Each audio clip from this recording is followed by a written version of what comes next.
When you start searching for self-discipline advice online, you'll likely encounter two polar opposites on one side. There's gentle advice like be kind to yourself, start small, or it's okay if you don't make it today. On the other side, there's unrealistically harsh advice like if you miss a workout, punish yourself with 500 push-ups in the snow. Neither of these extremes really works for most of us. The reason is simple: neither of these types of advice addresses the real problem. We humans don't fail at self-discipline because we don't know what we're doing or because we don't have a clear goal. We fail because our brains seek comfort, ease, and immediate pain avoidance. That's not your fault. That's the default setting in our brain biology. Our survival instincts make us prioritize what feels safe and comfortable right now, even if it's harmful in the long run. So when you promise yourself you'll hit the gym at 6 a.m., but you set your alarm next to your bed with no one checking in and no immediate consequences if you don't get up, guess what? You lie down longer and then you regret it. Your reward and punishment system is always tilted toward immediate comfort. You're not weak, you're just human. And the real solution isn't to become mentally stronger or find motivation from within. Instead, the effective approach is to make not doing the right thing so uncomfortable and inconvenient that you're forced to take action to get out of that discomfort. Once you change your environment and the rules around you, you'll find yourself automatically changing. Let's look back. Most of the things you do don't come from natural discipline.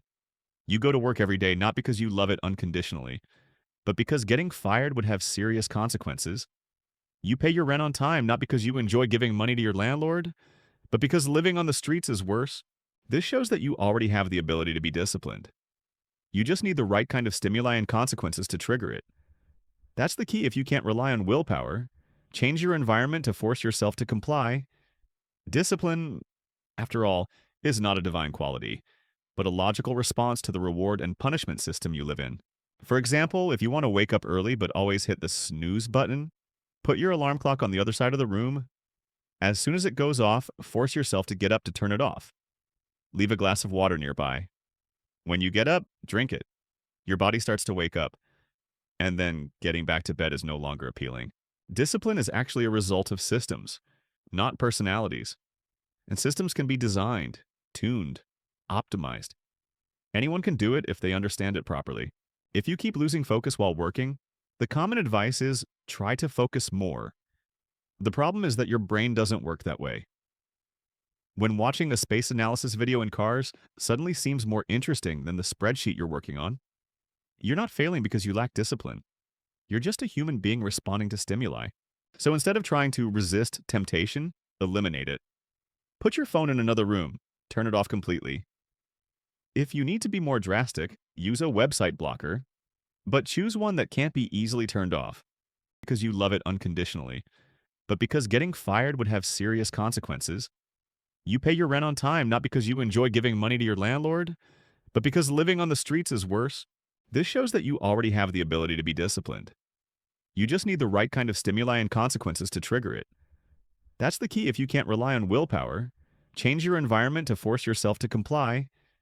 Discipline, after all, is not a divine quality, but a logical response to the reward and punishment system you live in.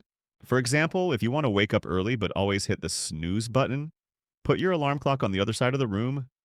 As soon as it goes off, force yourself to get up to turn it off. Leave a glass of water nearby. When you get up, drink it.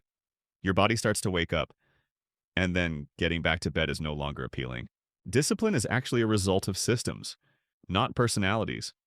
And systems can be designed, tuned, optimized. Anyone can do it if they understand it properly. If you keep losing focus while working, the common advice is try to focus more. The problem is that your brain doesn't work that way. When watching a space analysis video in cars suddenly seems more interesting than the spreadsheet you're working on, you're not failing because you lack discipline.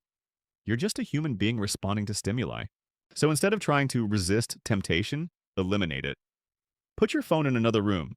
Turn it off completely. If you need to be more drastic, use a website blocker, but choose one that can't be easily turned off. Set a password that someone else keeps. Make distractions annoying. Similarly, you can make quitting a good habit more financially painful. People react more strongly to losing money than to making money. This is a principle of behavioral psychology loss aversion. Try making a money bet every time you skip a workout. You lose $10 and send it to a friend. If that doesn't hurt enough, increase it to $50. There are websites that let you donate that money to organizations you hate if you fail. The pain becomes immediate. The motivation to act is created. Most importantly, the loss needs to be close enough, real enough, and not easily avoided.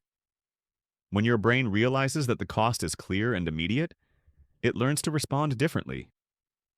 Gradually, the good behavior becomes a more pleasant option. Humans are social creatures. No matter how independent you think you subconsciously care about how others perceive you. This is why support groups, accountability groups, or simply study buddies work so well. If you're procrastinating on an important project, tell someone you respect about your plans and promise to update them on your progress by a certain date. Suddenly, you're not just doing it for yourself, but for social expectations and prestige. Want to quit smoking? Tell your family, friends, or a support group. Every time you pick up a cigarette, you're not only breaking a promise to yourself, but also to someone else. Failure is no longer just lazy, it's shameful. In one study, scientists found that simply having another person in the room, even if they're not doing anything, made participants perform better on a task. That's the spectator effect. You can take advantage of this by joining online group work sessions where everyone sits together and works via video. No one is forcing you, but just knowing someone else is watching is enough to keep you focused. Even something as small as changing your phone wallpaper to an image of your goal can help you stay committed. Every time you turn it on, it's a visual reminder of why you started. Your mind responds more strongly to images than words. When you design your environment so that quitting is more painful, embarrassing, costly, or inconvenient than maintaining discipline, you're acting without motivation. It's no longer a battle of wills, it's a rational choice. And that's why people who seem so steadfast are actually just living in systems that support them properly. One of the most common misconceptions about discipline is that you need to become more willful before you start making changes. But in reality, waiting until you're disciplined enough to act is like waiting until you're fit to start exercising. The problem isn't mental toughness. It's not having a strong enough support system. Willpower is just the fuel that gets you going. But what keeps you going in the long run is your environment and structure. A good system is one that helps you do the right thing without having to debate it. When the right choice becomes easy and default, you don't have to expend energy making decisions every day. For example, if you want to eat healthy, the first thing you should do is not promise to try today, but clear out the fridge of junk food.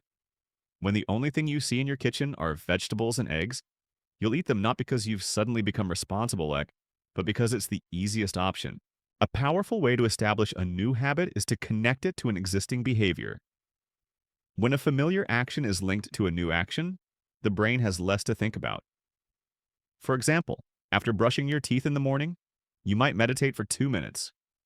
After making coffee, you might turn on your computer and write your first few lines of work. Such habit anchors create a seamless chain of actions, so you don't have to struggle to get started. It's also important to track your progress visually. A calendar with an X for each day you do something right creates a sense of success. You don't want to break that chain because of a lazy day. The feeling of being on the right track, no matter how small, is more powerful as a motivator than any internal speech. A good system doesn't have to be complicated. Most importantly, it helps you take action even when you don't feel inspired. You don't have to want to do something if everything is set up so that you do it almost automatically. And once the right behavior becomes the default, discipline is no longer a struggle, it's just something you do every day. One of the reasons you may feel undisciplined is because you're trying to do too much while running out of energy. The problem isn't willpower, it's energy management. Everyone has times of the day when they're most alert, creative, and focused, and times when they're more sluggish and easily distracted. If you're consistently pushing yourself to do important work when your brain is most tired, your failure isn't a lack of willpower, it's a failure of strategy. Instead of beating yourself up for not being able to do it, start by observing and optimizing your own energy cycles. When are you most focused? When are you most sleepy? Schedule important tasks during your prime time and leave simpler tasks, answering emails, cleaning, taking a walk, etc., for your lower energy times.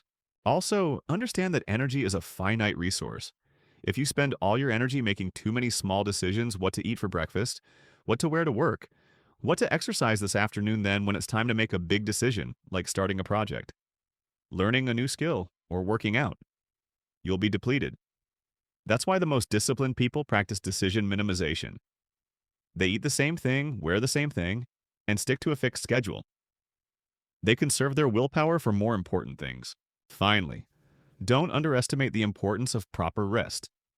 A full night's sleep, a short walk, or 10 minutes of meditation aren't wasted time, they're a way to recharge. The body and mind need cycles of tension and relaxation. A machine that works all the time isn't more efficient, it just wears out faster. When you learn to optimize your energy rather than force yourself to work until you're exhausted, you'll find that discipline isn't a struggle, but a natural consequence of smart planning. Discipline isn't just the ability to say no to temptation. It's the ability to say yes at the right time to rest, recharge, and nourish yourself. Discipline isn't an inborn quality. It's not the ability to go it forever. And it's not the ability to read one more inspirational book. Discipline is the result of a cleverly designed system, an environment that makes the right behavior easy, the wrong behavior inconvenient, and optimizes your personal energy to stay consistent. You don't have to become a superhero version of yourself. You just have to redesign the world around you so that the behavior you want becomes the default. When your phone is away, when healthy food is right in front of you, when your friends check in on you, and when you work when you're at your most alert, you don't have to fight yourself. You just go with the flow that you've designed. And that's effective discipline. No flash, no pressure, no inspiration. Just a sensible choice repeated every day. Because in the end, discipline isn't about constant sacrifice. It's about living intelligently within a system of your own making.